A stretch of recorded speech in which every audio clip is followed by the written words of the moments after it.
No, I did go ahead and I did go ahead and order a pizza because it's actually getting late.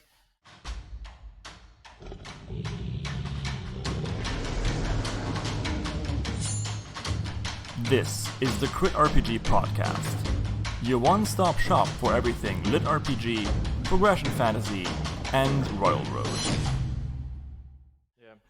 Here, everything like shuts at 9 o'clock because this town has zero nightlife. That's a good-looking hot dog. Yep. Is that a hot dog? Yep. Yeah, it looks good. I made just something I really threw together. Do you have also when you're sick, you got these cravings? My craving, when I get sick, I crave hot dogs. I don't know anyway. Well, I mean, kind of. Like, I crave, like, melted cheese on bread. Like, be that, pizza or cheese toasty or thingo. But I also crave those things when I'm well. Which is why I have to go to Men's Big and Tall to buy nice shirts.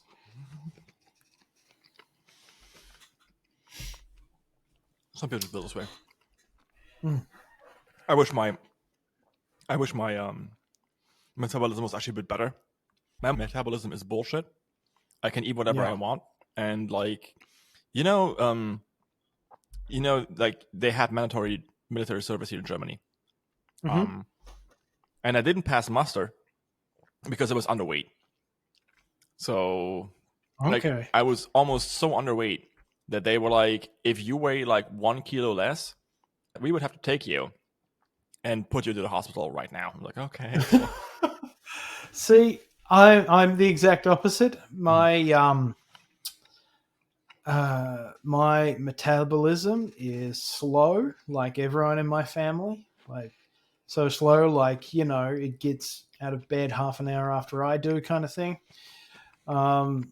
Whereas, my friend, my assistant, has always had a razor fast metabolism, like to the point where he just like spent his 20s and 30s just living on KFC. Like, just every day. Just nothing but friggin' chicken nuggets and chips. And thin as a rake. Like, he stopped a few years ago, mostly because the KFC branch he went to closed. But the KFC what? But he, Well, what went to close? The KFC he went to. Okay. He went to closed. But now he's in his like early 40s, so that metabolism has started to slow down. He said the exact same thing happened to his dad. Like, his dad was always thin as a rake, and then, he hit 40 and, 40 hits back. So, the paunch starts to develop.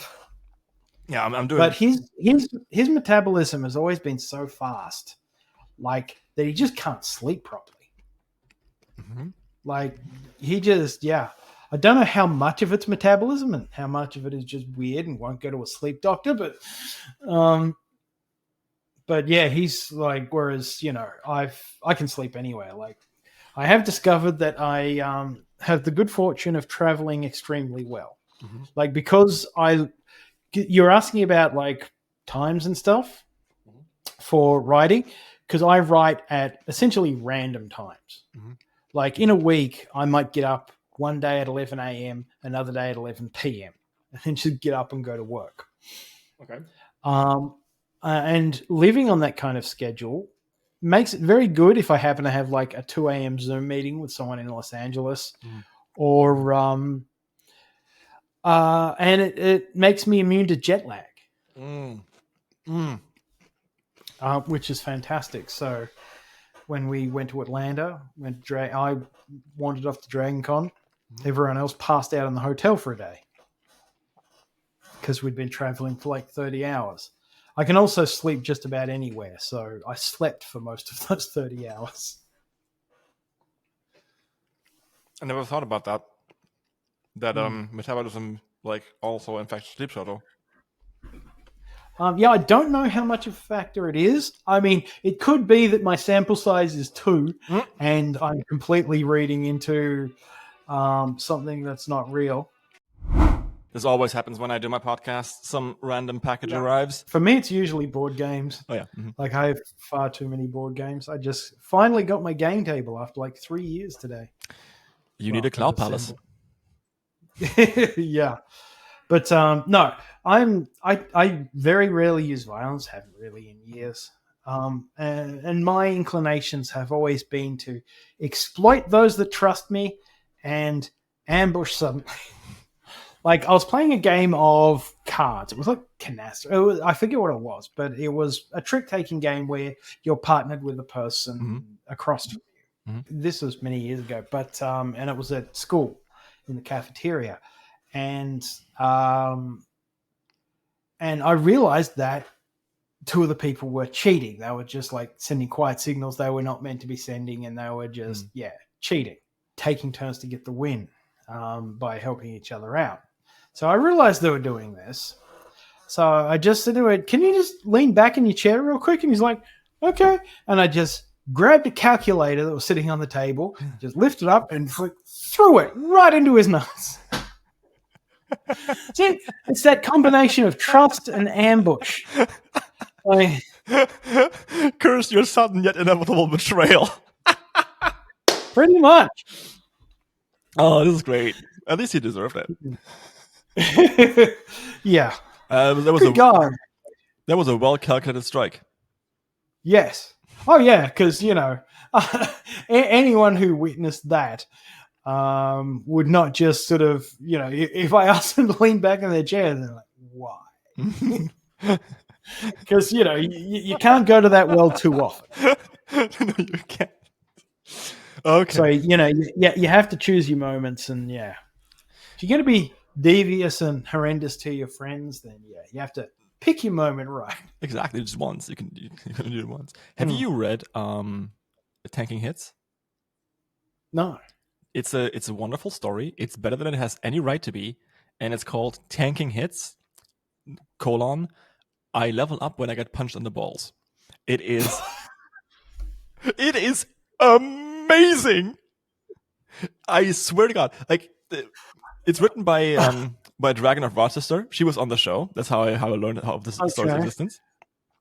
And she writes really well and edits a lot, but it has pictures. It's super well written. The characters are super relatable, and the main character basically gets cursed that he can only level up if he gets hit in the balls, and he has to hit level 300 to survive. Oh. That's rough. It's a story only a woman can write. I swear.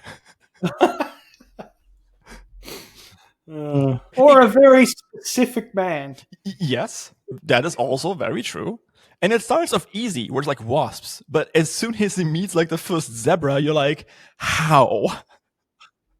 Yeah. So, yeah, it's a good story. I mean, I'm not the boss of your time, but you can. No, that'd be. Oh, yeah. It's like, what do I have to fight next? A unicorn. Oh. No. Yeah.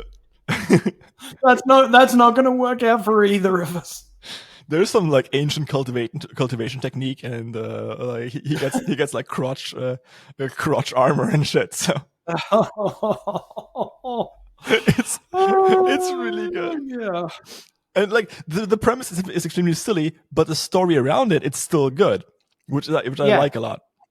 Because I'm a big advocate of that as a concept. Like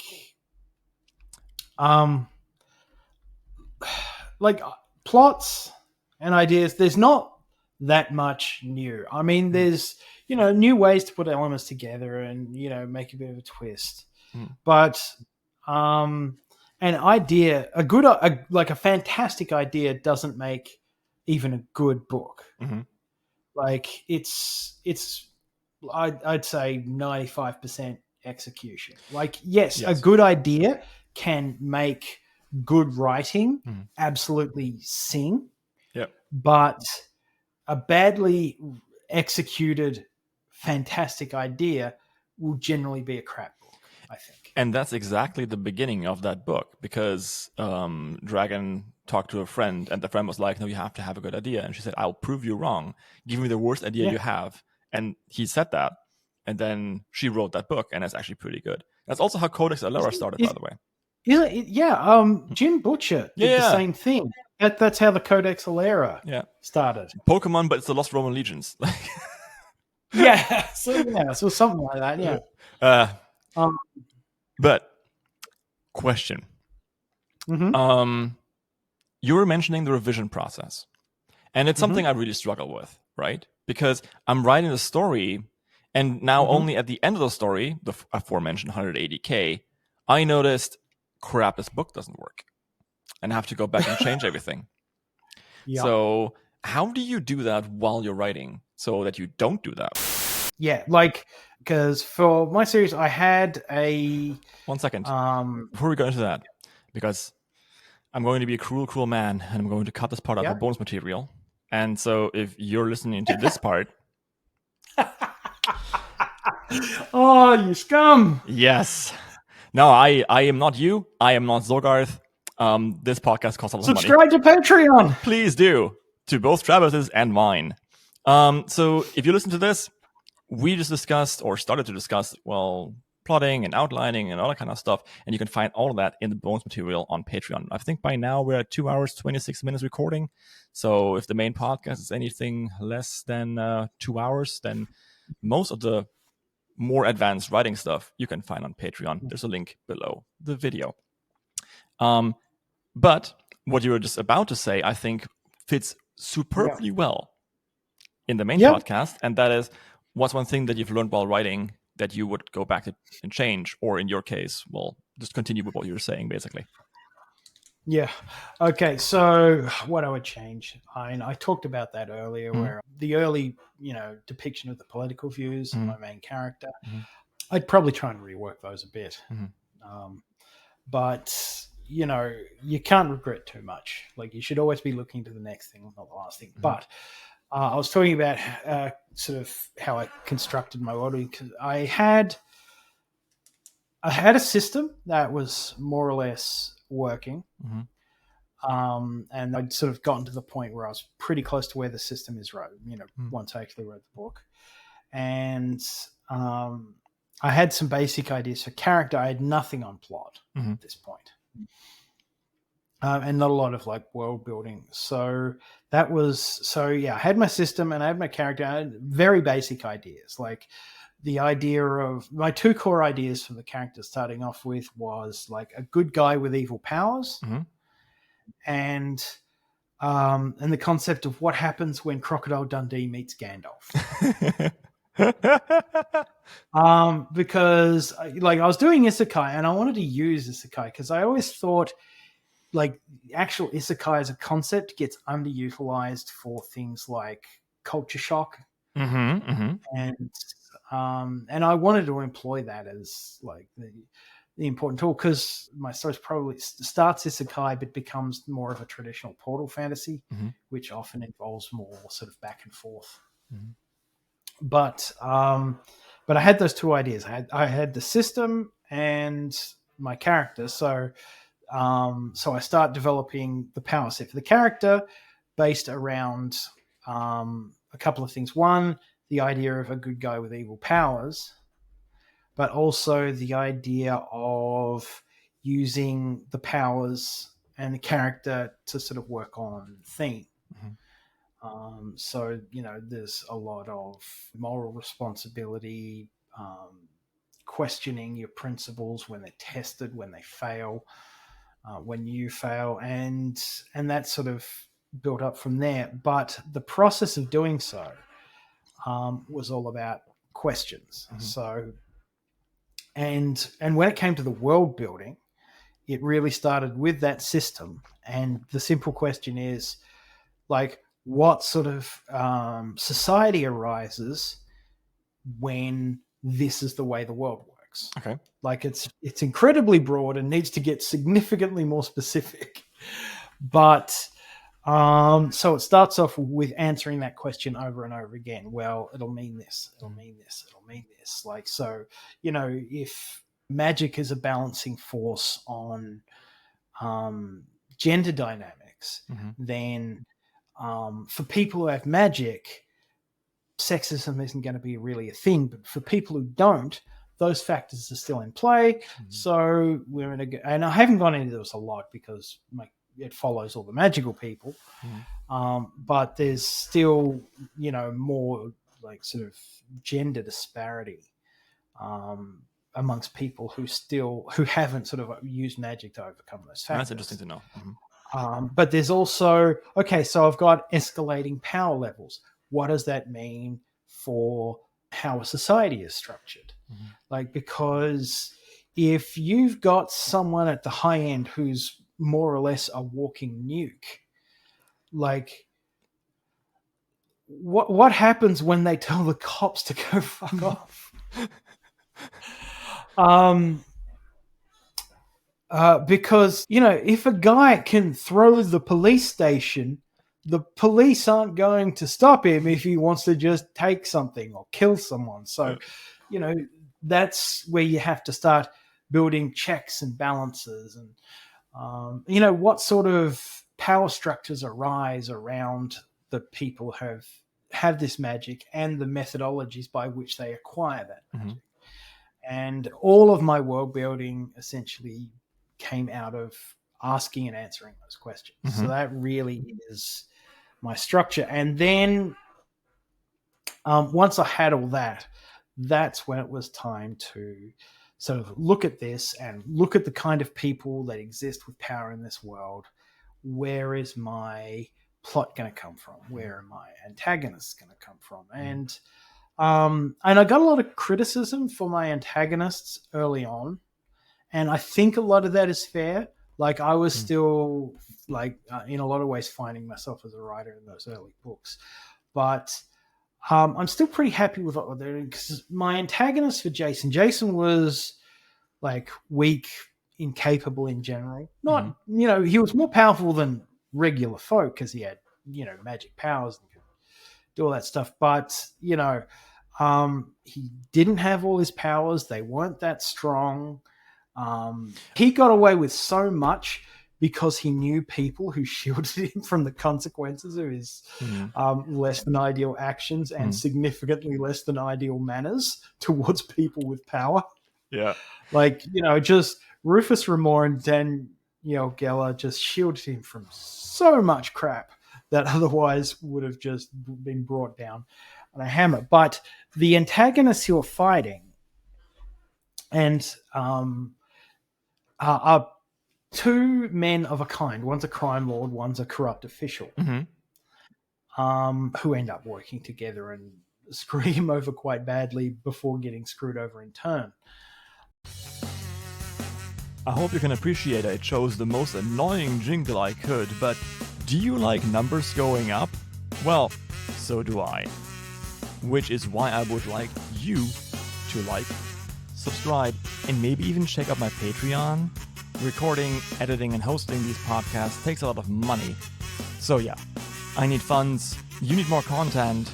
It's a deal made in heaven. Did I mention the episodes on Patreon are ad-free? But these are people who are actually playing with those gender dynamics that people who don't have magic are stuck with. Sophie as a character is a extremely beautiful woman, and she's gotten the attention of these two creepy men because she's also strong, independent. She's just someone who doesn't capitulate by her nature. And these are men who are all about corruption and control. So they don't even really want to possess her for creepy sex stuff as much as they want to break her like a wild horse. And that's sort of the closest I get. Yeah, it's all about power, not sex. Even if they're creepy sex pest dudes.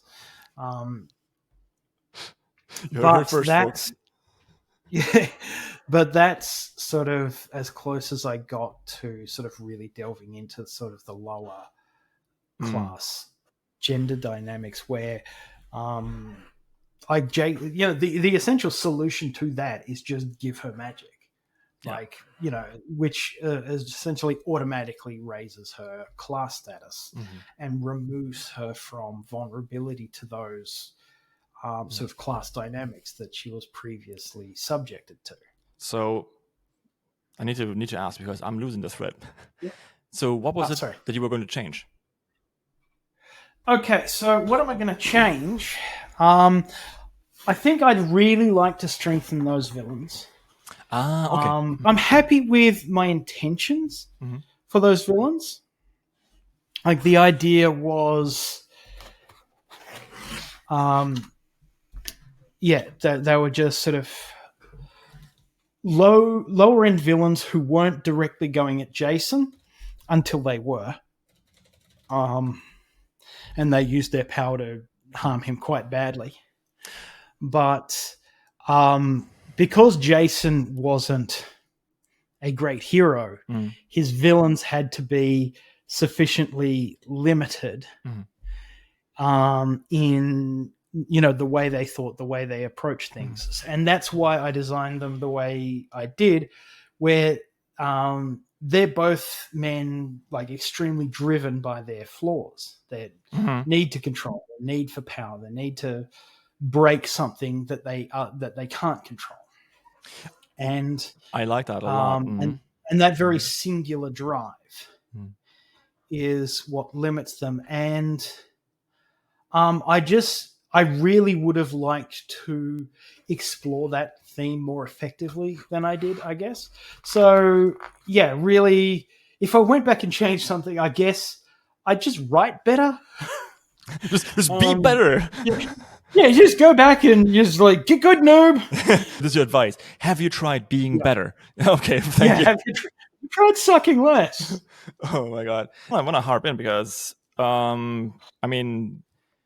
I don't always get to read all the books of all the authors that I'm interviewing, but yours definitely I read.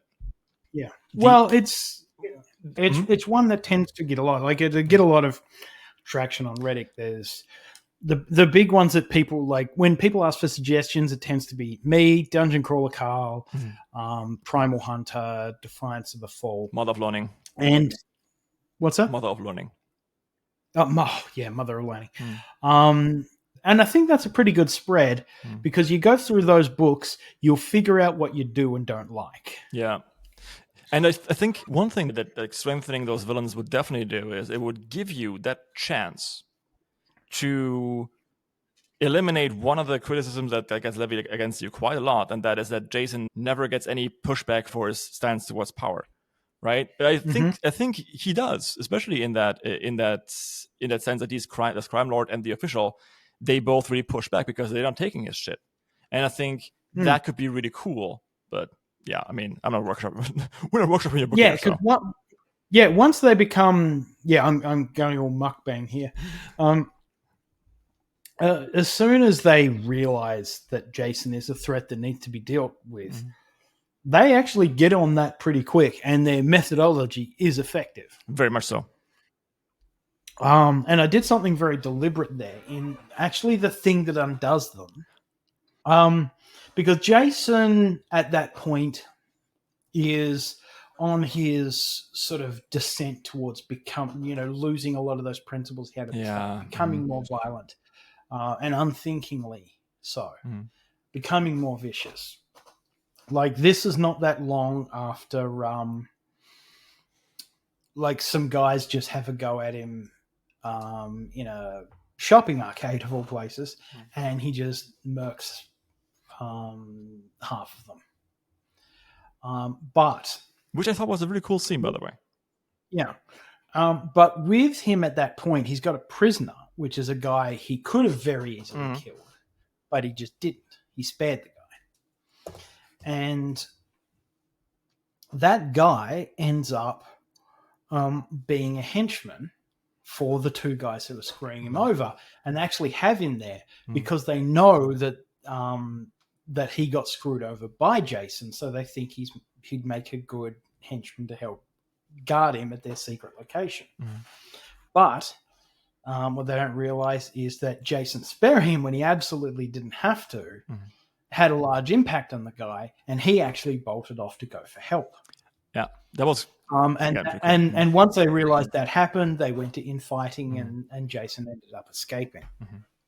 And it was very important to me at that part of the story that, and maybe this is something I would have liked to highlight better, but I do like bring it up from time to time because it's something that's important to Jason, is that it wasn't an act of like grim violence or power, but an act of mercy that ended up as sort of the trigger for him getting out of that situation that would have been, the worst thing he could have suffered, because that would have been his soul getting taken over.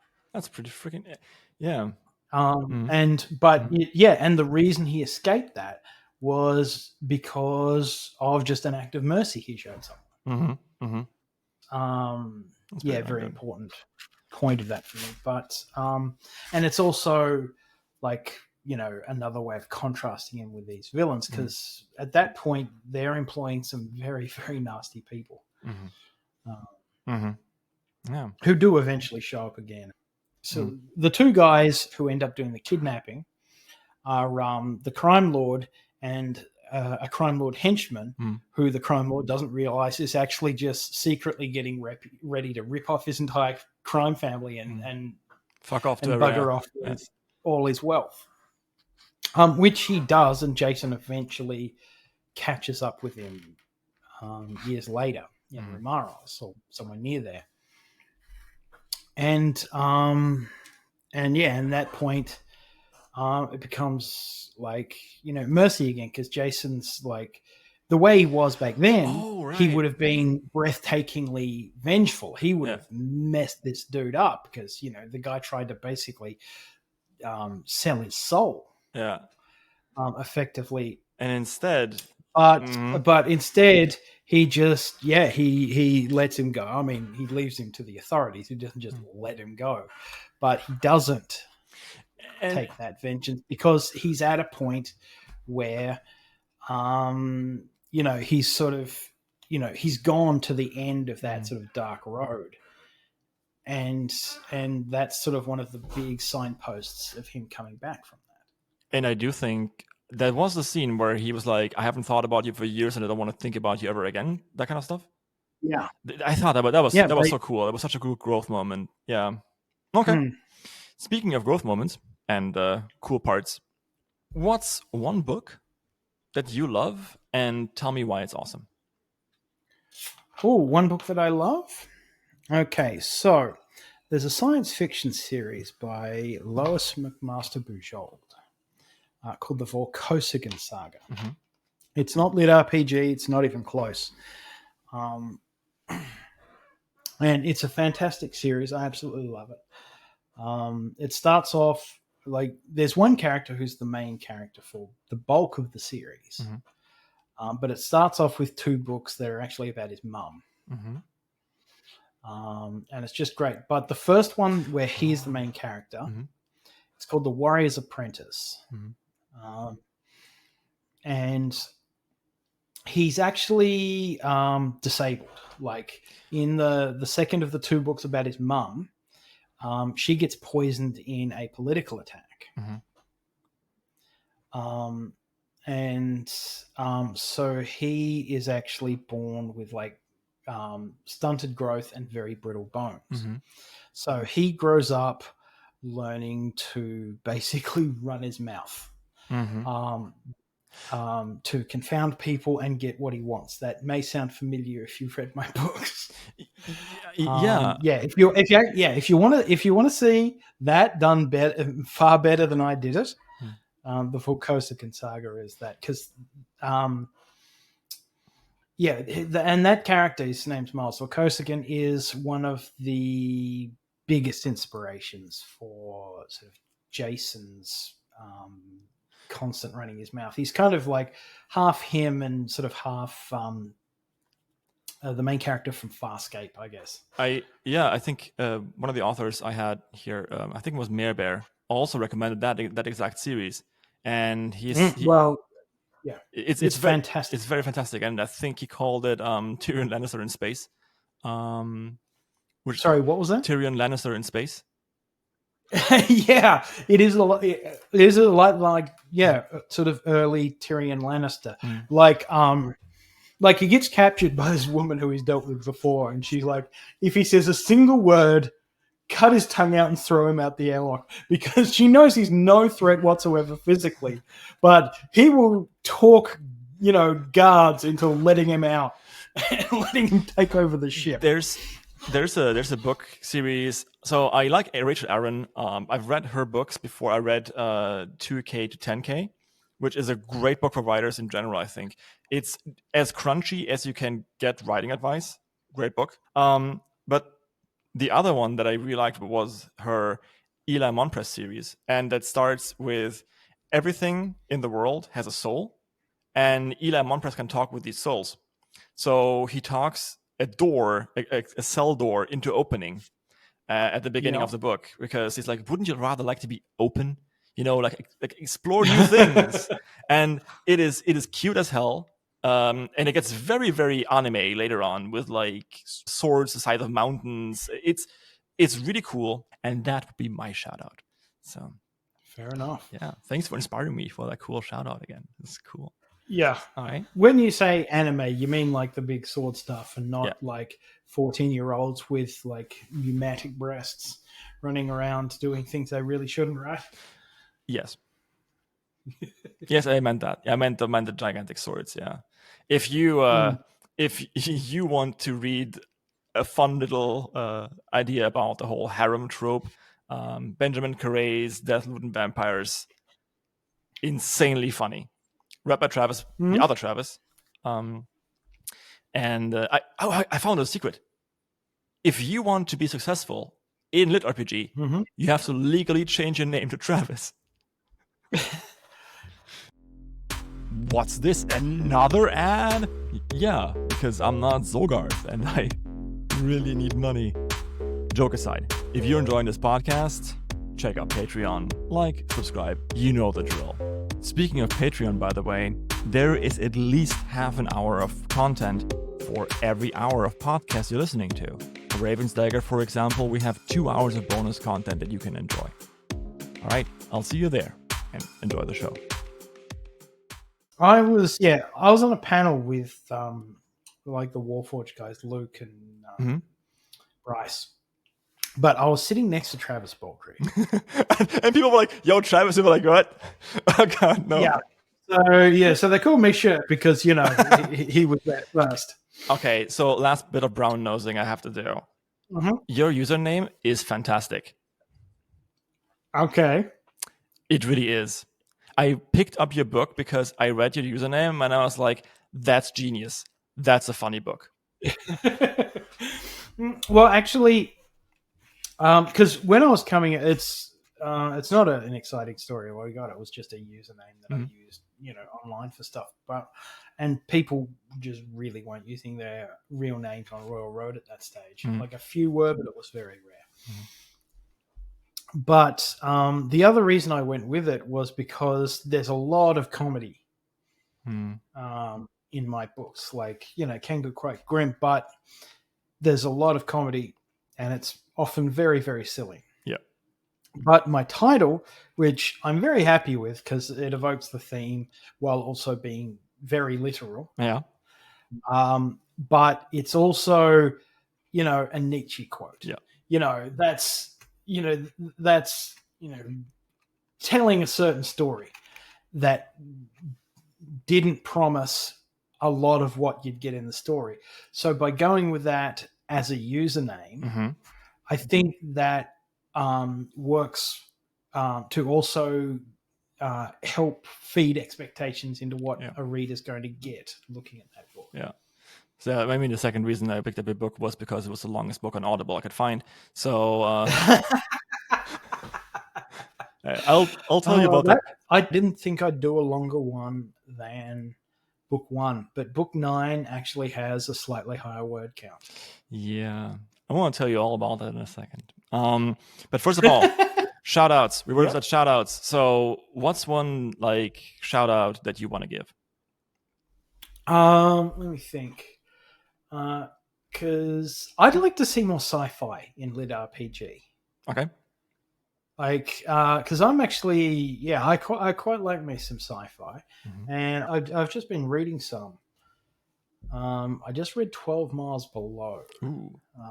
I can't remember who it's by, but it's sort of this thousands of years in the future. The world's a frozen wasteland. Like underground, there are big cities, but there's also like robot armies, and on the surface, the robots don't come up, but it's really hard to survive. It's all a frozen wasteland,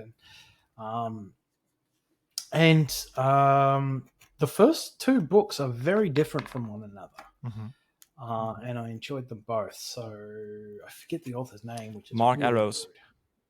Mark Arrows, yeah. Thank you. God, I'm terrible with names. The other one I just read the first book of a series. I think it's called Titan Hoppers. Oh, yeah. I heard about that. That's not a railroad story. That's a KU, right? Yeah, it is, and the world building is fantastic. It's this sort of generation fleet that's been going through space for so long they don't even remember being on a planet. Like much of their history is lost. Their sort of oldest recollections are being on this generation fleet. They don't even know how much of their ship works, and they've been sort of only really surviving because they've found these giant sort of alien spacecraft that they can sort of limp it onto and scavenge for supplies, but they're full of like heinous monsters that are obsessed with killing humans, which is why they don't move fully under the ship. And yeah, the world building is really interesting as it sort of has all these mysteries about the world building to dig through, and it's very different from sort of a fantasy setting. It's so explicitly sci-fi while having quite often quite fantasy-ish trappings. But you know, power armor's cool. Power armor's very cool. I think, yeah.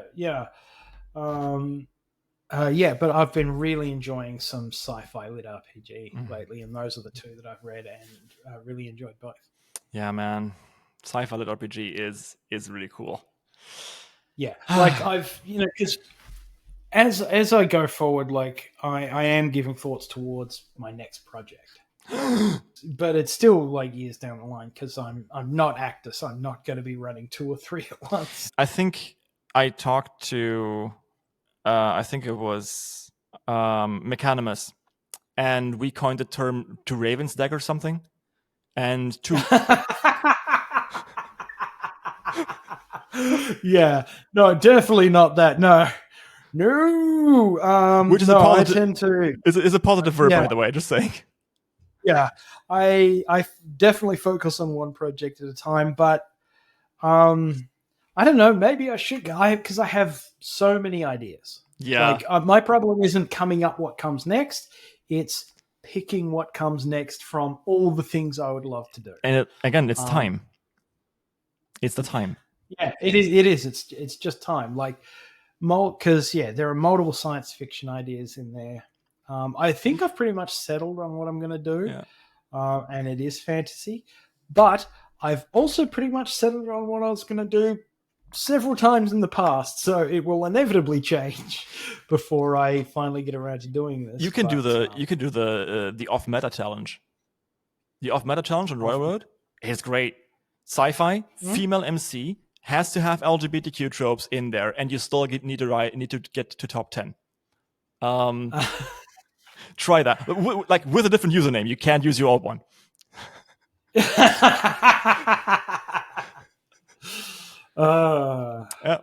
a really cool challenge. You're just saying. Yeah, but that actually does sound interesting because, like, one thing I wouldn't mind doing is maybe just like doing a one shot. Like a one shot in between, like before I sort of delve into another great big long epic thing of however many books. Travis, yeah. You're going to start that story. You're going to be like, yeah, come on, one more chapter.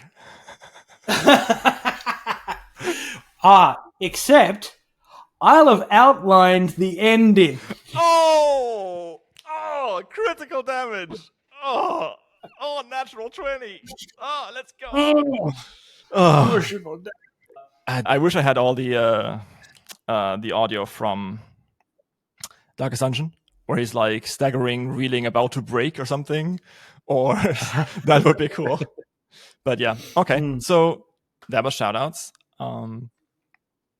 Pretty darn good. Oh, my shoutout.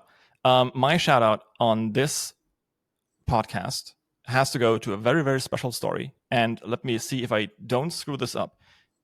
The story is called The Consequences of Meeting a Dragon. It is cloyingly cute. It has an almost perfect rating at 1,000 something followers.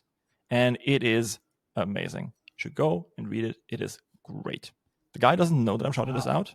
I don't know the guy or lady. I don't know. Yeah. And yeah. But super high rating and that many followers is hard. Yeah, let me check.